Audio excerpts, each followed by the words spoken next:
എൻ്റെ പേര് ഷെഫീന എന്നാണ്, തെറിത്താത്താന്നല്ല. എനിക്ക് മൊത്തം 24,485 രൂപയും എൻ്റെ ഫോണും സിമ്മും ആണ് അവിടെ നിന്ന് തുടങ്ങിയത്. എനിക്ക് ഗണേശനെ അറിയാം, തോമസ് ഐസക്കിനെ അറിയാം, കോൺഗ്രസ്സുകാരെൻ്റെ ഒപ്പം, കമ്മ്യൂണിസ്റ്റുകാരെൻ്റെ ഒപ്പം, BJPക്കാരെൻ്റെ ഒപ്പം. എനിക്ക് ആരെ പേടിക്കണം? ഫോണില്ല, എൻ്റെ സിമ്മും അതുപോലെ ചെക്കും എമൗണ്ട് ഡെപ്പോസിറ്റ് ഉണ്ട്, സാലറി എമൗണ്ട് എന്ന് പറയുന്നത് ഡെപ്പോസിറ്റ് 40, അതുപോലെ സാലറി ഒരു 11,855 പ്ലസ് ഹോസ്റ്റൽ ഫീ ഉണ്ട് ഞങ്ങളുടെ. അങ്ങനെ മൊത്തം 54-ന്റെ മേലെയുണ്ട് കിട്ടാനായിട്ട്. എനിക്ക് ഇതേപോലെ ഡോക്യുമെൻറ്റ്സും സിമ്മും അതുപോലെ തന്നെ ക്യാഷ് എന്ന് പറഞ്ഞാൽ സാലറി കട്ട് ചെയ്ത എമൗണ്ട് തന്നെ 36,000 രൂപ പ്ലസ് ആദ്യം ചെന്ന സമയത്ത് 2,500 ഞങ്ങൾ ഹോസ്റ്റൽ ഫീ മേടിച്ചിട്ടുണ്ടായിരുന്നു. ആ എമൗണ്ടും കൂടെ കിട്ടാനുണ്ട്. മൊത്തം 38,500. എനിക്ക് ക്യാഷ് കിട്ടാനുണ്ട്, ഫോണ്, പിന്നെ സിമ്മ്, ഡോക്യുമെൻറ്റ്സ് കിട്ടാനുണ്ട്. ക്യാഷ് എന്ന് പറയുമ്പം സാലറി 10,385 പിന്നെ പ്ലസ് അവിടുത്തെ ഡെപ്പോസിറ്റ് 3,500, അങ്ങനെ 13. ഒരു സെയിൽസ് ഗേളായ ഒരു സ്ഥാപനത്തിൽ ജോലി ചെയ്ത് അവിടുത്തെ ഉടമസ്ഥനെ കണ്ട് പ്രണയിച്ച് കല്യാണം കഴിച്ചെന്നാണ് പറയുന്നത്. ഞാൻ പട്ടികളെയാണ് കൂടെ വെച്ചത്, ഇങ്ങനെയൊക്കെയാണ് കുട്ടി. സംശയത്തിന് ഞങ്ങൾ 2 ഡ്രസ്സ് വാങ്ങി നടക്കുന്നുണ്ട്. അയാളെ ലോക്കല്ല അവിടെ വീണത്, ലേബറിന്റെ ലോക്കൽ. ഫൈൻ അടയ്ക്കും മാം, പോവാം, ഞാൻ ഫൈൻ അടയ്ക്കും മാം. നിങ്ങൾ ഒരു തെളിവ് കൊണ്ടുവരൂ. ഞാൻ 5 ലക്ഷം രൂപ തരാന്ന് മതി, നമുക്ക് 5 ലക്ഷം രൂപ എന്നാ ഞങ്ങൾ പിരിത്ത് എല്ലാവർക്കും കൊടുത്തിട്ട് വലിയൊരു തുക എടുത്ത് ഇയാളുടെ കയ്യിലും കൊടുക്കുന്നുണ്ട്, ബൈ ഹാൻഡും ഉണ്ട്. ഈ മൊബൈൽ 2,000 രൂപയ്ക്കാണ് അവർ വാങ്ങിയതെങ്കിൽ അവരിനി മൊബൈൽ കൊടുക്കണ്ട കുട്ടികൾക്ക്. അവർ കൂടെ പോയി വാങ്ങിച്ച ഈ മൊബൈലിന് 10,000 രൂപയാണെങ്കിൽ ഞാൻ ഈ കുട്ടികളുടെ മൊബൈൽ ഞാൻ കൊടുക്കാം. അല്ല, അതിനെ കുറിച്ച് ഞാൻ പറയാൻ ആഗ്രഹിക്കുന്നുണ്ട്. ബോംബെയിലുണ്ട് ആ സ്ത്രീ, ഇയാളുടെ ആദ്യ ഭാര്യ. അവരമ്മയല്ലേ എന്ത് മോശമായി സ്ത്രീ പറയുന്നേ. സാറേ, ഹാർട്ട് എടുത്ത് അച്ഛന്റെ ഹൃദയത്തിനകത്ത് വെച്ചിരിക്കുന്നവരടുത്ത് നമ്മൾ എന്തോ പറഞ്ഞിട്ട് കാര്യം. നിലവിൽ ഇപ്പൊ സ്റ്റേഷനിൽ നമുക്ക് കിട്ടിയ മറുപടി ഇതാണ്. അതെ, 8ഓളം പേർക്ക് ഞാൻ ജോലി കൊടുക്കാൻ തയ്യാറാണ്. എൻ്റെ പണമുണ്ട് മാം, എൻ്റെ പണമുണ്ട് മാം. നമ്മൾ ആത്മാർത്ഥമായി കായും പായും മൂയും പറയും. എന്നെ അങ്ങനെയൊന്നും അല്ല പറയണത്, എന്നെ ഒരുപാട് കാര്യങ്ങൾ പറയുന്നുണ്ട് സാർ, 1-2 അല്ല. എന്നാലും 1 മണിക്കൂറാണ് എന്നെ തെറ്റിയറി വിളിച്ചിട്ടുള്ളത്. 6-ാം തീയതി എന്നെ കോടതിയിൽ കൊണ്ടുവന്ന് എന്തരാ ചെയ്യും. അത് പുറത്തേക്ക് വന്നു കഴിഞ്ഞാൽ പിന്നെ അതിനകത്ത് എന്താ കാണിക്കുന്നത് നമുക്കറിയാം. തോമസ് ഐസക് ഉണ്ട്, ഗണേഷ് സാറുണ്ട്. ഗണേഷ് സാർ പറഞ്ഞ അവന്റെ ചെറുക്കനെ അടിച്ചു പൊട്ടിക്കും. എന്നെ ഒഴിവാക്കാനാണ് അവരൊക്കെ പറഞ്ഞു കൊടുക്കുന്നത്. വ്ളോഗേഴ്സ് വരെയാണ് എന്റെ ഡീലിങ്ങിന് ഇറങ്ങിയിരിക്കുന്നത്. അതെ അതെ. പിന്നെ എന്റെ കൂടെ നിൽക്കുന്ന കുട്ടികളെയൊക്കെ പച്ചയ്ക്ക് മോശമായി ശ്രീ പറയും. 26 പേരുണ്ട്. നാളെ മുതൽ 2 പേര് വെച്ച് വരാൻ. അല്ല, പൈസ കൊടുക്കുന്നു. പിന്നെ മൊബൈലും ബാക്കിയുള്ളതും ക്രിമിനൽ ഒഫൻസ് ആണ്. ഇനി പൈസ ഇപ്പം കുട്ടികൾക്ക് കിട്ടത്തില്ല. ഇത് തിരിച്ച് ഇത് മേടിക്കാനുള്ള പരിപാടിയോ അതോ പൈസ ഉൾപ്പെടെ നിങ്ങൾ അതെന്താണെന്നറിയാമോ? ലേബറിനോട് റിലേറ്റ് ചെയ്തിട്ടുള്ള സാധനമാണ് സാലറി, അങ്ങനെയൊക്കെ ഉള്ളത്. പിന്നെ മൊബൈലും ബാക്കിയുള്ളതും ക്രിമിനൽ ഒഫൻസ് ആണ്. അതേ പോലീസിന് കൈകാര്യം ചെയ്യാൻ പറ്റും. അപ്പൊ പോലീസ് ഇടപെട്ട് മൊബൈലും ഇവരുടെ സിം കാർഡ് വാങ്ങിച്ചു കൊടുക്കും. അതുപോലും തരുന്നില്ല അവര്. അത് 2 പേര് വാന്നാ പറയണത്. അതെന്തിനാ ഇപ്പൊ 2 പേര് വരുന്ന? പിന്നെ ഇവരുടെ മുദ്രപത്രം വാങ്ങിച്ചു വെച്ചിട്ടുണ്ട്. ബോണ്ട് എന്ന 400 രൂപയുടെ പത്രം ഈ കുട്ടികളുടെ കയ്യിൽ നിന്ന് വാങ്ങി വെച്ചിട്ടുണ്ട്. അത് പോരാതെ ബ്ലാങ്ക് ചെക്ക് വാങ്ങിച്ചു വെച്ചിട്ടുണ്ട്. അത് ഇത്രയും ഇവിടുന്ന് വാങ്ങി തരാന്ന് പറഞ്ഞു. പക്ഷെ 2 പേരെ വെച്ചിട്ട് നാളെ മുതൽ 2 പേര് വെച്ച് വരാൻ. അതെനിക്കറിയത്തില്ല അതിനിപ്പോ എന്ത് കളിയാണ്. അപ്പൊ ഇപ്പൊ വന്നവരൊന്നും അവർ കാണുന്നില്ല. ഏകദേശം 20 കുട്ടികളും ഉണ്ടല്ലേ? 26 പേരുണ്ട്. മൊത്തം 36 പേരുണ്ട് ഞങ്ങളുടെ ഗ്രൂപ്പിൽ. അതിൽ 26 പേരാണ് ധൈര്യമായിട്ട് മുൻപോട്ട് നിൽക്കുന്നത്. ബാക്കിയുള്ളവർക്ക് പേടിയാണ്, ഒരു ടെൻഷൻ ഉണ്ടാവുമല്ലോ സ്വാഭാവികം. ഇവർ കിടന്ന് വെല്ലുവിളിക്കുന്നത്. പിന്നെ എന്റെ കൂടെ നിൽക്കുന്ന കുട്ടികളെയൊക്കെ പച്ചയ്ക്ക് മോശമായി ശ്രീ പറയുന്നു. സോഷ്യൽ മീഡിയയിൽ വരുമ്പോൾ ഹവാല ഇടപാട് തൊട്ട് ഇങ്ങേറ്റം തീവ്രവാദ കുറ്റം വരെ കുട്ടികളുടെ പേർക്ക് വരാൻ ചാൻസ് ഉണ്ട്. വ്ളോഗേഴ്സ് വരെയാണ് എന്റെ ഡീലിങ്ങിന് ഇറങ്ങിയിരിക്കുന്നത്. അതെ അതെ. അതിനെക്കുറിച്ച് ചേച്ചിയുടെ പ്രതികരണം, എന്നെ പറ്റി മോശം പറയും. ചേച്ചിയെ കോണ്ടാക്ട് ചെയ്തിട്ടുണ്ടായിരുന്നു ഡീലിങ്ങിന് വിളിച്ച പയ്യൻ. ഇപ്പത്തെ സോഷ്യൽ മീഡിയയിൽ ഇപ്പൊ കണ്ടില്ല, ഇപ്പൊ ഒരു ചാനലുകാരൻ കണ്ടില്ലായിരുന്നു, ഒരു ചാനലുകാരൻ ഒലിവിക്ക് വേണ്ടി വിളിച്ചത്, പാലക്കാരനെ വിളിച്ചൊരു വീഡിയോ കണ്ടില്ല. അത് കണക്കുള്ള കോണ്ടാക്ട് പോലും ചേച്ചിക്ക് ഉണ്ടായിട്ടുണ്ടോ? കുട്ടികൾക്ക് നേരെ എന്തെങ്കിലും വന്നിട്ടുണ്ടോ? അങ്ങനെയല്ല, ഇതിന്ന് പിന്മാറണം എന്നൊക്കെ പറഞ്ഞാൽ സ്ഥിരമായിട്ടുണ്ട്. വരികയാണെങ്കിൽ കോംപ്രമൈസ് ചെയ്ത് തരാം. എന്നെ ഒഴിവാക്കാനാണ് അവരൊക്കെ പറഞ്ഞു കൊടുക്കുന്നത്. അതെനിക്കറിയില്ല എന്തിനാ. ഇപ്പൊ കുട്ടികളുടെ ആവശ്യം വളരെ ക്ലിയർ ആണ്. അവർക്ക് ഇതുവരെ ആവശ്യമായിട്ടുള്ള ഒരു കാര്യങ്ങളും ഇതുവരെ ലഭിച്ചിട്ടില്ല എന്ന് ഇന്നത്തെ ദിവസം ഇവിടെ വന്നിരിക്കുന്നവർക്ക് വ്യക്തമായിട്ട് മനസ്സിലാവും. അതായത് അവരുടെ ഫോണും അവരുടെ സിമ്മും അവർക്ക് ഡോക്യുമെന്റും അവർക്ക് തിരിച്ചു കിട്ടിയാൽ ആധാർ അടക്കമുള്ള സാധനം ഒരു തിരിച്ചു കിട്ടിക്കഴിഞ്ഞാൽ തീരുന്ന പ്രശ്നമല്ലേ ഉള്ളൂ. അത് അവിടെ കേൾപ്പിച്ചാൽ മതി.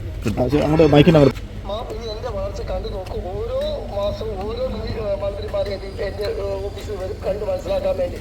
ഗണേശിൻ്റെ അടുത്തൊരാള് എന്ന് വിളിച്ചു, സിബി നമുക്ക് ഗണേശ് വരാൻ താല്പര്യപ്പെടുന്നുണ്ട്, സിബി സമയം പുള്ളിക്കണേ എന്ന് പറഞ്ഞു. ഞാൻ പറഞ്ഞു പറയാമെന്ന് പറഞ്ഞു. അടുത്ത ആഴ്ച പുള്ളിക്കാരൻ വന്ന് ഇവിടുത്തെ കാര്യങ്ങളൊക്കെ അറിയണമെന്ന് പറഞ്ഞു. അപ്പം നമുക്ക് ഓക്കെ എന്ന് പറഞ്ഞു. ഗണേശുമായി അടുത്തപ്പെട്ട ഒരാളാണ് എന്നെ വിളിച്ചിരിക്കുന്നത്. അപ്പം അടുത്ത മാസത്തിൽ ഓരോ മിനിസ്റ്റേഴ്സ് ഇവിടെ വരും, ഇത് കണ്ട് മനസ്സിലാക്കും. മനസ്സിലാക്കി കഴിയുമ്പോഴത്തേനും ഭയങ്കര പബ്ലിസിറ്റി കിട്ടും. വൺ കുതിപ്പോട് ഒലിവിയെ പോകും. കാരണം അവർക്കൊക്കെ അറിയാമല്ലോ ഇവിടെ എന്തുവാ ഐസക് സാർ വന്നു. ഐസക് സാർ അത്രമാത്രം ഇവിടെ ഞാൻ ചോദിക്കുന്ന മോളെ ഭയപ്പെടാൻ എന്താ കുഴപ്പമില്ല. കാരണം ഞങ്ങൾക്ക് അത്ര സപ്പോർട്ടാണ്. ആരെങ്കിലും എവിടെയെങ്കിലും കുറച്ച്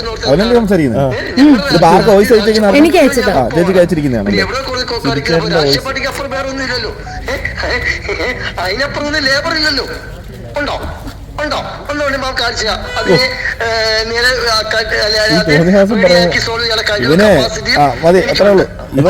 ഇവന് ഇതിന്റെ ആവശ്യമല്ലോ ഉണ്ട്. ഇവൻ ഈ ചാനലുകാർക്ക് കൊടുത്ത ഈ ഒരു പൈസ മതിയല്ലോ ഈ കുട്ടികൾക്ക് പൈസ കൊടുത്ത് പരത്തുകൂടാ. ഇത് അപ്പോൾ ഇവന്റെ മനഃപൂർവ്വമുള്ള വാശിയിൽ ഇവൻ കാണിക്കുന്നത്. വാശി അഹങ്കാരം തോറ്റു കൊടുക്കത്തില്ല. ഇവന്റെ ഇവിടെ തോമസ് ഐസക് ഉണ്ട്, ഗണേഷ് സാറുണ്ട്. ഗണേഷ് സാർ എന്ന് പറഞ്ഞാൽ അവന്റെ ചെറുക്കനെ അടിച്ചു പൊട്ടിക്കും. ഏതെങ്കിലും ഒരു കുട്ടിയാണ് മുന്നോട്ട് വരുന്നെങ്കിൽ നമുക്ക് പറയായിരുന്നു ഇതിനകത്ത് എന്തെങ്കിലും കള്ളത്തരമാണ്. ഇതിപ്പോ 10-26 കുട്ടികള്, അതും ഇവരുടെയൊക്കെ ഭാവിയാണ്, ഇവരുടെയൊക്കെ ഇനി ജീവിതമാർഗമാണ്. ഇവര് കൊച്ചു പിള്ളേരാണ്. ഇവർ എന്നിട്ടും ഈ ഒരു പോലീസ് സ്റ്റേഷനിൽ ഈ പ്രായത്തിൽ വന്ന് നിൽക്കണമെങ്കിൽ അത്രയും ജെനുവിനായിട്ടല്ലേ. വേറൊരു കാര്യമുണ്ട്, ഈ കുട്ടികൾക്ക് പൈസ കൊടുക്കാത്തതിന് വേറൊരു കാര്യം കൂടെ ഉണ്ട്. ഇവര് ഒരു 3 മാസം അല്ലെങ്കിൽ 6 മാസത്തിൽ കൂടുതൽ ആരും ഇവിടെ നിർത്താറില്ല, പറഞ്ഞു വിടും. ലോങ് ടൈമിലുള്ളവരും കൂടെ ഇപ്പം നിൽക്കുന്നുണ്ട്. പക്ഷെ അതിനകത്തുള്ള കുട്ടികളും തിരിഞ്ഞു വന്ന് ഇവരുടെ പൈസ ചോദിക്കാൻ ചാൻസ് ഉണ്ട്. ഒരാൾക്ക് കൊടുത്താൽ എല്ലാവർക്കും കൊടുക്കുന്നുണ്ട്. അതാണ് അയാളിങ്ങനെ കുഴപ്പമെന്നാണ് എനിക്ക് തോന്നിയത്. എൻ്റെ ഒരു ഇതാണ്. ഇപ്പൊ കൂട്ടത്തിലുള്ള കുട്ടികൾ ആരെങ്കിലും ചേച്ചിയെ നേരിട്ട് വിളിച്ചിട്ടുണ്ട്? അവിടുന്ന് ആ കുട്ടികളെല്ലാം അതിനകത്ത് നടക്കുന്ന കാര്യം നമുക്ക് അറിയിക്കുന്നു. അവരുടെ ഗ്രൂപ്പിനകത്ത് എന്തൊക്കെ നടക്കുന്ന, ഇവ എന്തൊക്കെ അവിടെ സംസാരിക്കണം എന്നുള്ളത് അതിനകത്തുള്ള ഒരു കുട്ടിയാണ് നമുക്ക് കൊടുത്തിരുന്നത്. ഒന്നല്ല 2-3 പേരുണ്ട് അതിനകത്ത്. കൊള്ള സംഘമാണോ ഇവരൊക്കെ? ഏത് നൂറ്റാണ്ടിലെ പിള്ളേർക്ക് ജീവിക്കുന്നത്? ഇവർക്ക് ധൈര്യമായിട്ട് മുന്നോട്ട് വന്നൂടെ? അത് പുറത്തേക്ക് വന്നു കഴിഞ്ഞാൽ പിന്നെ അതിനകത്ത് എന്താ കാണിക്കുന്നത് നമുക്ക് ഇതുപോലെ വോയിസ് മെസ്സേജ് ഓരോരുത്തർക്കും ചെല്ലും. ചിലവര് പേടിക്കും, വീട്ടുകാർ പറയും പോണ്ട എന്ന് പറയും, വീട്ടുകാർ അവിടെ നിന്ന് സ്റ്റോപ്പ് ചെയ്യും. അങ്ങനെ അത് ധൈര്യം എന്തെന്ന് വരട്ടെ വെച്ച് ഇറങ്ങിത്തിരിക്കുന്ന കുട്ടികളാണ് ഈ വന്നത്. ഞാൻ എന്റെ പ്രോപ്പർട്ടി ഒന്ന് ഭൂപണ ബാങ്കിൽ പണയം വെച്ചിട്ടുണ്ട്. അത് പോയി കണ്ടെത്തിയിട്ട് അത് ജപ്തിക്ക് കൊടുക്കുമെന്നും അത് ജപ്തി ചെയ്യിപ്പിക്കുമെന്നും പിന്നെന്തുവായിരുന്നു. എനിക്ക് ഇന്നലെ എൻ്റെ ഒരു അടുത്ത സുഹൃത്തിനെ കൊണ്ട് വിളിപ്പിച്ച് പറയിച്ചതാണ് എൻ്റെ അടുത്ത്. ഈ അച്ചുമേട ഇതിന് മേഡം ഇതിന് ഈ വിഷയമായിട്ട് പ്രതികരിക്കാൻ ഇറങ്ങി കഴിഞ്ഞിട്ട് വധഭീഷണി മുഴക്കിയിട്ടുണ്ടെന്ന് പറഞ്ഞല്ലോ അച്ചുമേടം. എന്നെ അങ്ങനെയൊന്നും അല്ല പറയണത്, എന്നെ ഒരുപാട് കാര്യങ്ങൾ പറയുന്നുണ്ട്. 1-2 അല്ല. എന്നാലും 1 മണിക്കൂറാണ് എന്നെ തെറി വിളിച്ചിട്ടുള്ളത്. തെറിയെന്ന് പറഞ്ഞാൽ വളരെ ഡീസന്റ് തെറിയാണ്. നമ്മൾ ആത്മാർത്ഥമായി കായും പായും മൂയും പറയും. അവരങ്ങനെയൊന്നും പറയത്തില്ല. വളരെ നിന്നെ പോലെ ഞാൻ 4 കെട്ടിയിട്ടില്ല, നിന്നെ പോലെ ഞാൻ പിഴച്ചതല്ല, നിന്നെ പോലെ അല്ല ഞാൻ, ഇതൊക്കെയാണ് പറയുന്നത്. ഞാൻ എന്നെ കല്യാണം കഴിച്ചിട്ട് ഒരാൾക്കൊപ്പം സ്വന്തമായി ജീവിക്കുന്നതാണ്. ഞാൻ നാട്ടിലുള്ളവരൊന്നും തെറിയും പറഞ്ഞുകൊണ്ട് നടക്കുന്ന വൃത്തികെട്ട സ്ത്രീയല്ല. അതിൻ്റെ അർത്ഥം എന്തുവാണ് പറയുന്നത്? അവർക്ക് എൻ്റെ പണമുണ്ട് മാം എൻ്റെ പണമുണ്ട്. മറുതരച്ച മാങ്ങ ഇട്ട മുളകിട്ട കറി കാശാരുടെ കുട്ടികളുടെ കാശാ, കുഞ്ഞുങ്ങളുടെ കാശിന് ഞാൻ ലോകത്തുള്ള എല്ലാവരും വിലക്ക് എടുക്കും മാം. പണത്തിന് എല്ലാം പിടിക്കാന്നുള്ള ലക്ഷ്യത്തിലായിരിക്കും ഈ കളി കളിക്കുന്നത്. ചാരിറ്റിക്കാണ് ചെയ്യുന്നത്. അപ്പൊ ഞാൻ ചോദിച്ചു, അല്ല ചാരിറ്റി ആണെന്നുണ്ടെങ്കിൽ ഇത് ഞാൻ അവർക്ക് കൊടുക്കുന്ന ഔദാര്യമാണ് മാം. കൂടെ എടുത്തു പറയുന്നത് കേൾക്കാം. ഞാൻ ചാറ്റ് ചെയ്യുന്നു. ഈ ചാരിറ്റി എന്ന് പറയുന്ന സാധനം ഇതുപോലുള്ള ക്രിമിനലുകൾക്കാണ് വെള്ളപൂച്ചി പുറത്ത് ഏതാണ് നന്മയുള്ള. ഇപ്പോൾ മനുഷ്യന്മാർ ഈ കേരളത്തിലുള്ള മനുഷ്യന്മാരെ പറഞ്ഞാൽ മതി, വിവരമില്ല, 5 പൈസയുടെ വിവരമില്ല നാട്ടുകാർക്ക്. ഏതെങ്കിലും ഒരു നന്മ എന്തിനും എന്തിനും ആർക്കെങ്കിലും കൊടുക്കണമെങ്കിൽ നമ്മൾ ആൾക്കാർ കാണാതെ കൊടുക്കുന്നതാണ്, അതിനെയാണ് നന്മയെന്ന് പറയുന്നത്. അത് എടുത്തു കാണിച്ച് ഞാൻ നന്മയുള്ളവരാന്ന് പറഞ്ഞ് കാണിച്ചു കിടക്കുന്നവരെല്ലാം പക്ക ക്രിമിനൽസ് ആണ്. അതാണ് ഇവൻ. ഈ പിന്നെ ഇവർക്ക് നിങ്ങളെ കൊണ്ട് നിങ്ങൾ ശ്രദ്ധിച്ചാൽ മതി. അവരുടെ വീഡിയോസ് ഒക്കെ ശ്രദ്ധിച്ചാൽ നിങ്ങൾക്ക് മനസ്സിലാവും. നിങ്ങളെ കൊണ്ട് പറ്റുമോ ഒരാൾക്ക് ഇത്രയും ശമ്പളത്തിന് ജോലി കൊടുക്കാൻ? നിങ്ങളെ കൊണ്ട് പറ്റുമോ? മാനുഫാക്ചർ മുൻപോട്ട് വന്നിട്ടുണ്ട്, VRS കുർത്തീസ് എന്ന് പറഞ്ഞിട്ട്. അവർ പറഞ്ഞു 8ഓളം പേർക്ക് ഞാൻ ജോലി കൊടുക്കാൻ തയ്യാറാണ്, നിങ്ങൾ 15,000 രൂപ ശമ്പളവും ഫ്രീ അക്കോമഡേഷനും ഫുഡും എന്ന് പറഞ്ഞിട്ട് നമ്മളടുത്ത് വന്ന് പറഞ്ഞിട്ടുണ്ട്. ഈ ചോദ്യം കൊണ്ടാണ്, അല്ലാതെ നമുക്ക് അതിന്റെ കാര്യമൊന്നും. ഇപ്പൊ അവരെയാണ് അവർ ടാർഗറ്റ് ചെയ്യുന്നത്. അവരാണ് ഈ കുട്ടികളെ കുത്തിത്തിരിപ്പിച്ചത്. അവർക്ക് എങ്ങനെ ഇവരെ നമ്പർ കിട്ടി? ഈ കുട്ടികൾ എന്നെ സമീപിച്ചത് ഓക്കെ, അവരെന്തിനു സമീപിക്കണം? അവരെ അവരിന്ന് വരേണ്ടായിരുന്നു. അവര് പേടിച്ച് പിന്മാറി. മീൻസ് അവർക്ക് പേടിയാണ്. അനാവശ്യമായിട്ടുള്ള അലിഗേഷനിൽ പോയി പെട്ട് അവർക്ക് ഉപജീവനം മുട്ട പോകത്തില്ലേ? അത്രയും ബുദ്ധിമുട്ടുള്ള അതിന് ആളെ വെച്ച് തെറി വിളിക്കുകയാണ് സ്ത്രീയെ. അതായത് യൂട്യൂബേഴ്സിൽ ഒരു സംഘം ആൾക്കാരുണ്ട്, കിക്ക് അങ്ങനെയുള്ള കുറേ പേരുണ്ട്, ഇവർക്കൊരു സംഘടന തന്നെയുണ്ട്. അവര് ഈ പറയുന്ന കൊട്ടേഷൻ അങ്ങോട്ട് ഏറ്റെടുക്കും. ആ കൊട്ടേഷൻ പ്രകാരം ഇവർക്കെതിരെ സംസാരിക്കുന്നവരെ എല്ലാം അവരങ്ങോട്ട് ആക്രമിക്കും. ഹെൽനോസ് പാട്ട എന്ന് പറയുന്ന ഒരു ഐഡിയ ഉണ്ട്. ആ കൊച്ച് കറക്റ്റായിട്ട് കാര്യങ്ങൾ എടുത്തു വെച്ച് പറഞ്ഞുകൊണ്ടിരുന്നതാണ്. അതിനെ ഒന്നുമില്ലാത്തൊരു സാധനത്തിൽ കൊണ്ടിട്ടിട്ട് ഇപ്പൊ സൈബർ ബുള്ളിങ്ങിന് ഇട്ട് കൊടുത്തിരിക്കുന്നതാണ്. സ്കാം എന്ന് ഒരെണ്ണത്തിന് പ്രൊമോഷൻ ചെയ്തത് സ്കാം ആവുമോ? ആ കുട്ടി ആരുടെയും പൈസ വാങ്ങിച്ചു കൊടുത്തിട്ടില്ല. പക്ഷെ അതിനെപ്പോലും വിടാതെ പിന്തുടരുന്നു. ഒരു കമന്റ് ഇട്ടാ വിടൂലെന്ന്. ഒരു മനുഷ്യൻ പോയി ഒരു കമന്റ് ഇട്ട് അവരെ തേടി കണ്ടുപിടിച്ച് അക്രമമാണ്. ഞങ്ങളുടെ ഗ്രൂപ്പിൽ കയറി ഇരിപ്പുണ്ട് ഇവരുടെ കുറെ ഐറ്റങ്ങൾ. നമ്മളാരെ റിമൂവ് ചെയ്യാൻ പോയിട്ടില്ല. അവിടെ ഇരിക്കട്ടെ, അവിടെ ഇരുന്ന് കരയട്ടെ. ഇപ്പം അടുത്ത എന്തോ മുന്നോട്ടുള്ള അവര് പറയണത് നാളെ മുതൽ 2 പേര് വെച്ച് വേറൊരു കാര്യമുണ്ട്, നമ്മൾ ചിന്തിക്കേണ്ട കാര്യമുണ്ട്. ഈ കുട്ടികളുടെ വീട് നമ്മുടെ കൊല്ലം ജില്ലയിലൊന്നും അല്ല, പല സ്ഥലങ്ങളിലാണ്, കണ്ണൂരും പാലക്കാട് ഇന്നുള്ള സ്ഥലങ്ങളിലൊക്കെയാണല്ലോ ഈ കുട്ടികൾ വരുന്നത്. അപ്പൊ ഇവരെ ഇങ്ങനെ ബുദ്ധിമുട്ടിക്കുന്ന രീതിയിൽ ഒന്ന് സംസാരിച്ചായിരുന്നു. ഇവരെ ഇങ്ങനെ ഡെയിലി വരുന്ന കാര്യം എല്ലാവരും ഒരുമിച്ച് സെറ്റിൽ ചെയ്യുന്നുള്ള രീതിയിൽ ഒന്നും സംസാരിച്ചു. ഹാർട്ട് എടുത്ത് അച്ഛന്റെ ഹൃദയത്തിനകത്ത് വെച്ചിരിക്കുന്നവരടുത്ത് നമ്മൾ എന്തോ പറഞ്ഞിട്ട് കാര്യമാണ്? നമ്മളടുത്ത് നമ്മൾ പറയുന്നത് കേൾക്കാൻ മാനസികാവസ്ഥ ഉള്ളവരടുത്തല്ലേ പറയാൻ പറ്റും. ഞാൻ അങ്ങോട്ട് ഇറങ്ങിയ പറയും ഞാൻ അവിടെ കിടന്ന് ഒച്ച ഇടുന്നത്. അതുകൊണ്ടാണ് ഞാൻ മിണ്ടാതിനകത്ത് ഞാൻ ഒച്ച ഇടുന്നെന്ന് പറയും. വേണമെങ്കിൽ എനിക്കെതിരെ വേണമെങ്കിൽ എന്തെങ്കിലും ഉണ്ടാക്കിക്കൊണ്ടുവരും. അതുകൊണ്ട് ഞാൻ മിണ്ടായിരിക്കും. ഞാൻ കഴിഞ്ഞ തവണ വന്നിട്ട് നമ്മളിവിടെ നിന്നപ്പോൾ ലൈവ് ഇട്ടു. ഇവിടുന്ന് അച്ഛൻ്റെ വീട്ടിൽ പോകുമ്പോൾ ഇവരടുത്ത് ചോദിച്ച് പെർമിഷൻ ചോദിച്ചിട്ട് പോയിട്ട് അവർ പറഞ്ഞത് നമ്മളവരെ ഭവനവേദനത്തിൽ പോകും. ഞാൻ അങ്ങോട്ട് ചെന്ന് എൻ്റെ വണ്ടി കണ്ടോണ്ട് തെറുത്താത്ത ഗോവയാക്കുന്നത്. പിന്നെ എൻ്റെ പേര് ഷെഫീന എന്നാണ്, തെറുത്താത്തന്നല്ല. അവളവിടെ നിന്നുകൊണ്ട് വിളിച്ചതാണ്. ഇപ്പോഴും ഇന്നലെ ഇട്ട ഒരു വീഡിയോയ്ക്കകത്ത് ഫുള്ള് നിങ്ങൾ കേട്ട് നോക്കുക. ഈ കൂട്ടത്തിൽ എനിക്ക് മനീഷ ഏതെന്ന് പോലും എനിക്ക് അറിയത്തില്ല. ആ കൊച്ചിനെ ഞാൻ കൂട്ടി കൊടുക്കണം എന്നാ പറഞ്ഞത്. ഒരു കുട്ടി, ഞാൻ പറഞ്ഞ അത് നന്നായിട്ട് സംസാരിക്കുന്നതുകൊണ്ട് ആ കുട്ടി വന്നാൽ മതി. അതിനാകുമ്പോ ഹസ്ബൻഡ് കുട്ടികളെ നോക്കുന്ന ഒരു അവസ്ഥയുണ്ട്. അപ്പം ആ കൊച്ചു വരട്ടെ. വാർത്താ സമ്മേളനത്തിൽ 16 പേര് വേണ്ട, 2 പേര് മതി. ഞാനും ഇരിക്കാം, 2 പേരും കൂടെ വാ. അതിൽ ആ കുട്ടി മതി എന്ന് പറഞ്ഞപ്പോൾ അതിനകത്തുള്ള സ്പൈ കൊണ്ടുപോയി കൊടുത്തതനുസരിച്ചിട്ട് ഇപ്പൊ ആ കൊച്ചിനെ ഞാൻ ഒരു കുട്ടിയെ ഭർത്താവോടെ ജീവിക്കുന്ന ഒരു കുട്ടി, 2 കുട്ടികളുടെ അമ്മയല്ലേ. എന്ത് മോശമായി സ്ത്രീ പറയുന്നേ? അവരെങ്ങനെയായിരിക്കും, അവർക്ക് അങ്ങനെയായിരിക്കും ലൈഫൊക്കെ കിട്ടിയിട്ടുണ്ടാവുക. അതിനൊരു ഹിസ്റ്ററി ഉണ്ടെന്നാണ് നമ്മൾ കേട്ടത്. അതിനെക്കുറിച്ച് നമ്മൾ പറയുന്നില്ല, പറയേണ്ട ആവശ്യമില്ല. അല്ല, അതിനെക്കുറിച്ച് ഞാൻ പറയാൻ ആഗ്രഹിക്കുന്നുണ്ട്. ബോംബെയിലുണ്ട് ആ സ്ത്രീ, ഇയാളുടെ ആദ്യ ഭാര്യ. അവര് ജീവിച്ചിരിക്കുക, അവരുമായിട്ട് ലീഗലി ഇതായിരിക്കപ്പോഴത്തേക്കാണ് ഈ അച്ചുവുമായിട്ടുള്ള ബന്ധം നടന്നതെന്ന് അവര് പറയുന്നുണ്ട്. പിന്നെ അങ്ങനെയുള്ള ഒരു അവസ്ഥയുള്ള സ്ത്രീ ബാക്കിയുള്ളവരെ പറയരുത്. നമ്മളാരും അങ്ങനെ ജീവിക്കുന്നില്ലല്ലോ. എന്തിനാ അനാവശ്യങ്ങൾ പറയണേ? പിന്നെ പറഞ്ഞോട്ടെ, എന്ത് പറഞ്ഞാലും ഇതിന്ന് പിന്തിരിയത്തില്ല. ഈ കുട്ടികളുടെ അറ്റ്ലീസ്റ്റ് അവരുടെ മൊബൈലെങ്കിലും വാങ്ങിച്ചു. അതാണ് ഇപ്പൊ പറയുന്നുണ്ടല്ലോ, അവര് കൊടുത്ത മൊബൈൽ അല്ല, എല്ലാം 10,000 രൂപയുടെ താഴോട്ടുള്ള മൊബൈലൊക്കെ. അത് ഞാൻ നിങ്ങളെ ഒന്ന് കാണിയിരുന്നു. അത് 10,000 രൂപയാണ് നിങ്ങൾ കണ്ടു. ഈ മൊബൈൽ 2,000 രൂപയ്ക്കാണ് അവർ വാങ്ങിയതെങ്കിൽ അവർ ഈ മൊബൈൽ കൊടുക്കണ്ട കുട്ടികൾക്ക്. നിങ്ങൾ ഒരു തെളിവ് കൊണ്ടുവരൂ. ഞാൻ 5 ലക്ഷം രൂപ തരാന്ന് മതി. നമുക്ക് 5 ലക്ഷം രൂപ ഞങ്ങൾ പിരിത്ത് എല്ലാവർക്കും കൊടുത്തിട്ട് ഞങ്ങൾക്ക് തെളിവില്ല. 5 ലക്ഷം രൂപ തരാൻ പറ. പിന്നെ എന്റെ ബാങ്കിൽ 1 കോടി രൂപ ഇട്ടെന്ന് പറയുന്നുണ്ട്. ഇത് ഞാനൊരു കാര്യം, ഇത് ശരിക്കും അവർ അഡ്വർടൈസ്മെന്റ് കളിക്കൂല്ലേ ഇതിനകത്തൂടെ? അല്ല, ഇവര് ശരിക്കും അല്ല. അതിനൊരു കാര്യം, അത് ഞാൻ അങ്ങനെ പറഞ്ഞത്. അഡ്വർടൈസ്മെന്റ് അവരത് പറയണത് അവർ ജയിക്കാൻ വേണ്ടി പറയുന്നത്. വാസ്തവത്തിൽ നിങ്ങൾ ഇവിടെ ചെന്നിട്ട് അന്വേഷിച്ച് നോക്കുക. ഇവിടെ എല്ലാ മാസവും അവിടുന്ന് കംപ്ലൈന്റ് വരും, കുട്ടികൾ വരും. ഇത് സ്ഥിര പരിപാടിയാണ്. ഇപ്പം വർക്ക് ചെയ്യുന്ന കുട്ടികൾ ഇപ്പൊ അടുത്ത ആഴ്ച വീണ്ടും കേസ് കൊണ്ടുവരും. ഇവർ കോംപ്രമൈസ് ചെയ്ത് വിടുന്നതുകൊണ്ടാണ് ഈ പ്രശ്നം. ആര്യ എന്ന് പറയുന്ന ഒരു കുട്ടി കൊടുത്ത ലേബറിലെ കംപ്ലൈന്റ് അവിടെ നിൽക്കുന്നുണ്ട്. അയാൾ അത് വളരെ സ്ഫുടതയോടെ പറയുന്നുണ്ട്. എന്താ നിങ്ങൾ ചെയ്യാ? ഞാനൊരു ഫൈൻ അടയ്ക്കും മാം, പോവാം, ഞാൻ ഫൈൻ അടയ്ക്കും മാം. നിങ്ങൾക്ക് എന്താണ്? ഞാൻ ഫൈൻ അടച്ച് ക്ലിയർ ചെയ്യും മാം. ഈ ഫൈൻ എന്ന സിസ്റ്റം നിർത്തിയിട്ട് ചെവിക്കലൊക്കെ അടിക്കാനുള്ള സിസ്റ്റം കൊണ്ടുവരണം. ഇവന്മാർക്കൊക്കെ ഫൈൻ അടച്ച് ഒഴിവാക്കി. നമ്മൾ കേസ് കൊടുക്കുമ്പോൾ എന്താണ്?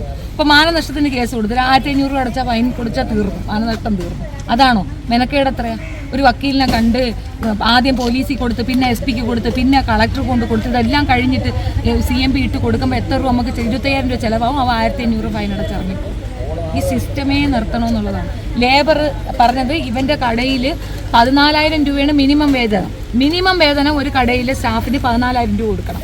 ഇവൻ കൊടുക്കുന്ന വേതനം 8,000 രൂപയാണ്. അങ്ങനെയാണ് അവിടെ ചെക്കിങ് പോയി. നിങ്ങൾ അവിടെ പോയി ചോദിച്ചാൽ ഈ 4ാമത്തെ നിലയിലായിട്ട് മേഡമാണ് ഇരിക്കുന്ന സ്ത്രീയാണ്. അവർ പറഞ്ഞു അവർക്ക് കാശ് കൊടുക്കാന്ന് പറഞ്ഞു. അറിയാമോ? അവർക്ക് കാശ് കൊടുക്കാന്ന് പറഞ്ഞു ഒതുക്കാനായിട്ട്. അപ്പൊ എല്ലാവർക്കും പൈസ കൊടുത്തു. എല്ലാവർക്കും ഇപ്പൊ അവർ ഓഫീസ് ക്ലോസ് ചെയ്തേക്കുന്നത് നിയമപരമായിട്ട് മുന്നോട്ട് പോകാൻ വേണ്ടിയിട്ടാണെന്ന് പൊതുവെ പറയുന്നത്. അത് തന്നെയാണ്. അത് ആര് ക്ലോസ് ചെയ്ത്? അയാളല്ല, അയാളെ ലോക്കല്ല അവിടെ വീണത്, ലേബറിന്റെ ലോക്ക.